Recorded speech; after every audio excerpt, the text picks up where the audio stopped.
त्याच्यामध्ये नायर साहेब तुमच्याला प्रश्न नाही विचारला मी अध्यक्ष महोदयांना देतो. याच्यामध्ये सर खासदार महोदयांचा 22 प्रस्ताव आलेला आहे. 22 पैकी 14 प्रस्ताव यांचा जिल्हा परिषदकडे आहे.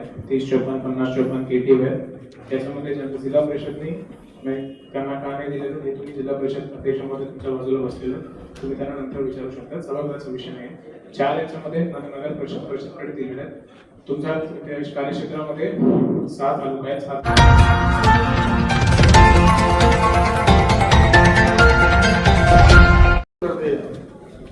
आम्ही जे सुचवलेले काम आहेत ते लोकांच्या गावी घरोघरी जाऊन त्यांच्या गावी जाऊन तुमच्याकडून आले सर, यांच्याकडून आले हो साहेब, पण तुम्ही घेतच ज्याला प्रस्ताव त्याच्याविषयी जास्त पाठवलेले आहेत. आम्ही तुम्ही जे सांगितलं डीपीसी घेत नाही.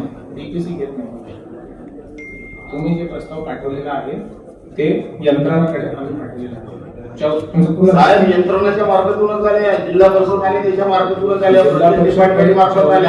22 पैकी 14 जिल्हा साहेब तुम्ही देणार आहे का नाही तुम्ही सांगून टाका. कायद्यानुसार आम्ही त्याच्यामध्ये काय डीपीसीचा काम आहे त्यांना पैसे द्यायचा. हो तर निधी आमच्या हो आम्ही सुचवलेल्या कामाला काय आमच्या सुचवलेल्या कामाला यंत्र तुम्ही देणार का नाही तुम्ही सांगून द्या. तुम्ही हो नाही तर नाही. असं आहे की जे कामं या जीपीडीसीच्या माध्यमातून सुचवल्या जातात किंवा केल्या जातात ते तुमच्या लोकसभा क्षेत्रातच करणार लोकसभा हो पण गरजेचे आहेत ना. तुमच्या आणि किसान साहेबांच्या लोकसभा क्षेत्रात बरोबर आहे साहेब, पण ते पुष्कळचे कामं झाली नाहीत ना. आज साहेब आम्ही तुम्हाला सांगतो प्रशासकीय मान्यता ची यादी ती आम्ही मागवली आहे. त्याच्यासाठी लेटर पण दिला. डीपीसी कशासाठी आहे साहेब? तुम्ही जे बी कामं सुचवले ना आतापर्यंत आम्हाला यादी मिळाली ना, मग मान्यता कशाला देऊ राहिला तुम्ही? मला समजून आला हे मीटिंग कशासाठी आहे डीपीसीची? आम्ही जे डीपीओ कुठं आहे सांगा ना तुम्ही. यादी का बरं नाही दिली? जेवढे कामाची आहे तुम्ही कुठं काम आहे तिथं या पुस्तकामध्ये कुठं काम दिले आहे? सर आपण जे माननीय प्रतिनिधीकडून आपल्याला जी कामं येतात ते आपण त्या त्या यंत्रणेकडे पाठवतो सर. होतं साहेब, यादी इथं द्यायला पाहिजे होती ना.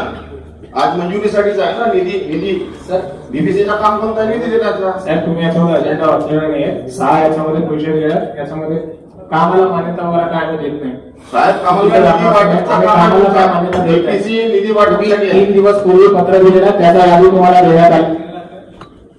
3 दिवस पूर्वी जे पत्र दिलं 15 तारखेला देण्यात आलेले तो या अजेंडामध्ये घेतलेला विषय नाहीये.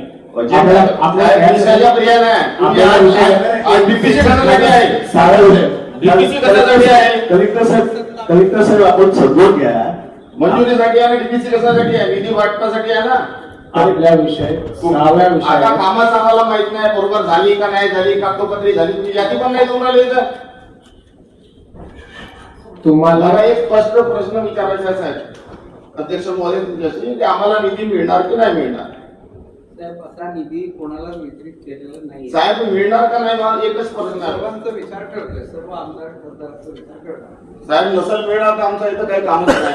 आम्ही खासदार साहेब एक मिनिट बसा. एक मिनिट खासदार साहेब आम्ही खाली जाऊन बसू. आम्ही खासदार साहेब आम्ही राहू इथं, काही तकलीफ नाही. पालकमंत्री साहेब आम्ही इथंच बसू. तुमच्या विषय कसा आहे की आता खासदार साहेब जिल्हा नियोजन समितीची मीटिंग होती आणि या मीटिंग मध्ये जिल्ह्यासाठी निर्णायक असे डेव्हलपमेंटसाठी जे निर्णय असतात ते घेतले जातात. आम्ही सुचवलेल्या कामाला निधी अजूनपर्यंत 2 वर्षापासून दिलेला नव्हता. त्याकरता फक्त पालकमंत्री साहेबाचा मंत्री महोदयांचा शब्द पाहिजे होता आणि त्यांनी शब्द दिला की यावेळेस आम्ही सुचवलेल्या म्हणजे विरोधी पक्षाच्या खासदारांनी सुचवलेल्या कामाला ते मान्यता देतील असा त्यांनी शब्द दिला. गोंदिया जिल्ह्याच्या डेव्हलपमेंटचे सगळे काम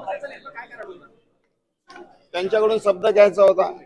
कारण की हे जिल्हा नियोजन समितीची मीटिंग होती, जिल्ह्याच्या डेव्हलपमेंटची होती आणि विरोधी पक्षाच्या खासदारांना सुचवलेले काम हे जनहिताचेच होते, लोकांचेच होते आणि डेव्हलपमेंटचे होते आणि त्यांना समजा ते काम ग्राह्य धरले नाही तर मग काही ना काही करावं लागेल. आपली बात मान्य नाही होती तर पुढची भूमिका काय राहते? काही नाही, आंदोलन करतो आम्ही. अब आपकी समस्या तूफान की तरह सरकार तक न्यूज़ प्रभात मीडिया